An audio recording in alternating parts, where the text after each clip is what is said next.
बिस्मिल्लाहिर्रहमानिर्रहीम रब्बि इश्रह ली सदरी व यस्सिर ली अमरी वहलुल उक़्दतम मिन लिसानी यफ़क़हू क़ौली। अल्लाहुम्मा सल्लि अला मुहम्मदिन व आलि मुहम्मद व सल्लिम अला मुहम्मदिन व आलि मुहम्मद वरहम मुहम्मदन व आलि मुहम्मद कमा सल्लैता व सल्लमता व बारकता व तरहमता अला इब्राहीम व आलि इब्राहीम इन्नका हमीदुन मजीद व सल्लल्लाहु अला जमीइल अंबिया वल मुरसलीन। क़ाल रसूलुल्लाह सल्लल्लाहु अलैहि व आलिहि वसल्लम अरबतुन इन्नी शाफ़ी लहुम यौमल क़यामते।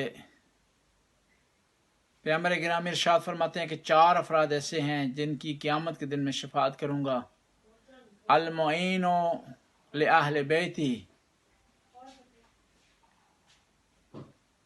अल क़ाज़ी लहुमुल हाजात इज़ा मस्तुर्रु,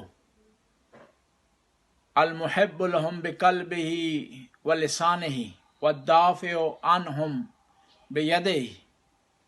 पैगम्बर गिरामी इरशाद फरमाते हैं कि चार अफराद की मैं क़यामत के दिन शफ़ाअत करूँगा। एक वो आदमी जो मेरी औलाद की मदद करे, दूसरा वो जो उनकी मुश्किलात को बरतरफ करे, तीसरा जो उनको दिल व जान से उनसे मोहब्बत करे, चौथा उनसे दिफा करने वाला। रवायत में है कि नबी करीम क़यामत के दिन एक ऊंचे मकाम पर तशरीफ़ फरमा होंगे और आवाज़ देंगे, जिसने मुझ पर एहसान किया है वो करीब आ जाए, मैं उसकी शफ़ाअत करना चाहता हूँ।